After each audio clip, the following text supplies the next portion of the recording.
Hey everybody, it's Mike. Welcome back to the channel. So I thought I'd do another full update. It's been a while since I came out with a video, and still need to plant the seeds that I bought. I actually have more seeds on the way. I was able to get a hold of some free seeds. So when those come in, I figure I might just do that video then and kind of show you guys the baggie method a little bit if you haven't heard about that. I know a lot of you on here probably have. Very simple and easy way to start seeds year round, and especially if you have very limited space. So that will be a future video here soon. So for those of you that aren't aware of it, might get something out of that. But for now, I just wanted to show you another update on the collection, because there are a few changes. A few more separations actually. I separated out the Butea Ordata Silver seedlings from the, this was the once dormant pot. It took 2 years, I think, for these to start coming up. So I still have one seedling in here, the other 5 are here. I had 6 altogether, and I have more seeds in here, leftover seeds that see if they'll pop up. Maybe they'll wake up at some point, we'll see. Over here, some newly separated Texas sable seedlings from one of the community pots I had. As you can see, they're looking really good. I kind of planted a few of them, you know, kind of multiples here in the same pot, just not nearly as dense, obviously. But I did that to just see if they actually survive, and if they did, I was going to go ahead and plant them in their own pot. And so far, so good. They look really good. They've done a lot better than the first batch that separated earlier in the summer. I still have one more pot to go. I have one more pot. That's it. I'm so excited. Here's one of the 3-gallon needle palms I got from mail order natives. This is these have grown. This is fanned out, and then there's actually a new spear coming up right there, looking very, very healthy. And over here, we have the 24-year-old Washingtonia Robusta, and it is looking just fine, nice and green. Not showing any signs of damage, just a little bit right here on this frond, but no big deal. Newer growth is looking really good, so glad to see it. Bismarcks, all 3 of them, doing just fine. They went through the mid-20s overnight just fine, not even a week ago. No cold damage. Growth is still coming up. This one actually fanned out since the last update, so that's nice to see. They are still growing. Get my camera down there. New frond coming up, new spear. The last of the 2 deformed ones I had, the other one died, but this one is doing quite well. New spear opening up right there. And I'm gonna hold off and transplant these in the spring, since they are kind of going dormant. And it'll be a little easier to move them in and out when the temperatures really drop. For cold protection and stuff, so I figure I'll just leave them in there for now. Windmill palm, looking very good, very good. These still kept the older growth on here for now. I'll probably be cutting that off fairly soon. I might just wait till spring, we'll see. But yeah, windmill palm doing really, really good. And here we've got the other needle palm. This is the other 3-gallon needle palm from mail order natives.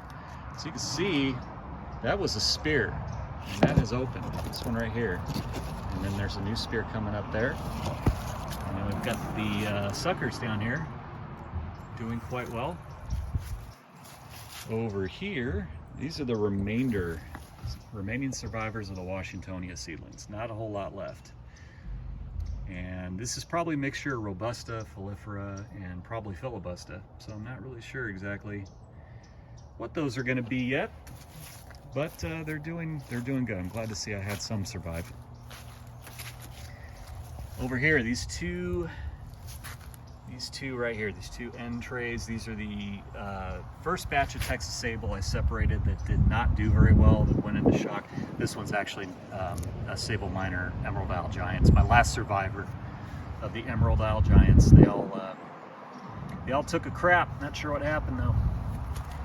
And then yeah, a lot of these suffered some major transplant shock, but they're starting to kind of come back. I had to throw quite a few away already, but the ones that are still here are starting to show signs of life, except for that one, and maybe a couple others. But yeah, they got all that water in there from our recent rains, so I'm gonna have to dump those today.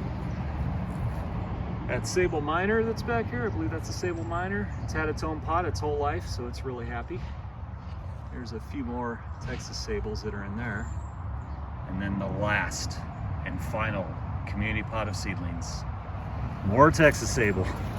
And by the way, I do not suggest throwing like 200 seeds in one pot and leaving them in there for a year and a half, because trying to separate those is a nightmare. And a lot of times they will go into shock and you'll lose a lot of them. So I did find something that may be a solution to that. So I'm actually gonna try and experiment with this batch. And I wanna do a video on it because I'm gonna do a couple of test groups and we'll see how the results go on that. So that's gonna be another future video. We've got Chinese fan palm, Livistona chinensis. Overall, still looking okay. You know, some damage from, you know, it's got older growth here. You've got some of the tips got a little damage there and burned, but other than probably a few fatalities in here, they're all doing pretty well. There's another batch of them back here. And I'll have to figure out how to offload some of these next year because I am going to have to make more room. So I'll probably end up giving away some of these seedlings, honestly. And then Camerops humilis, we got this one here. Got the other one right here.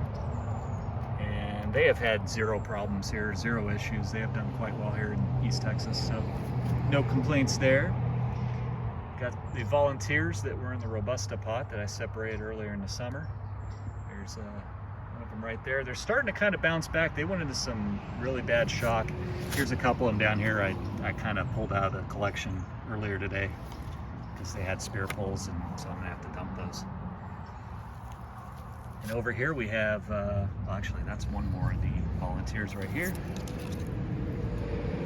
Sable palmetto Lisa seedlings, still going.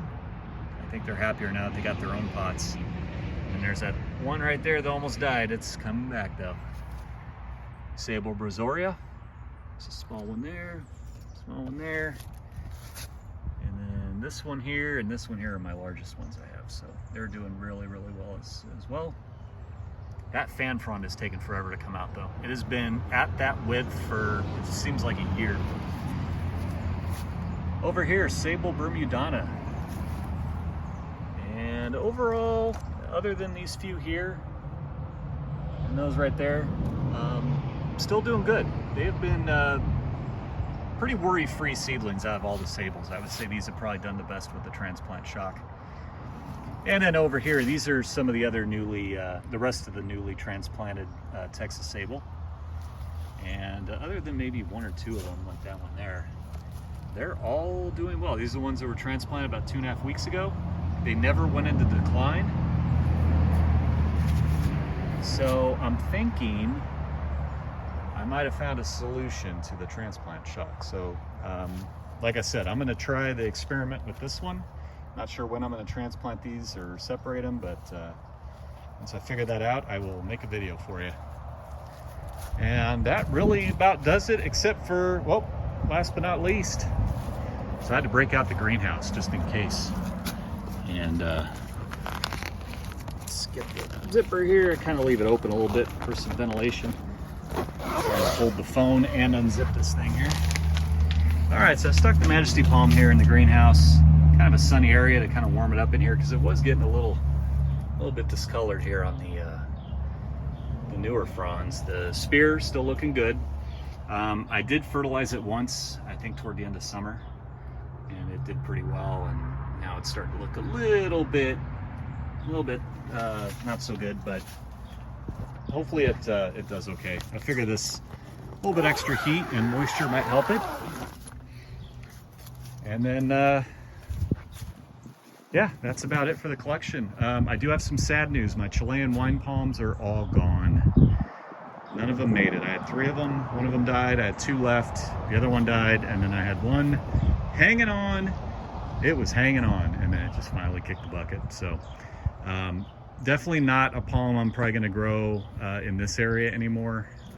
I just have not had any luck. Mostly late summer is when they start to really decline. I think the heat and humidity just does not agree with them. especially at that age. If they were older, they might be able to handle it a little better, a little more mature.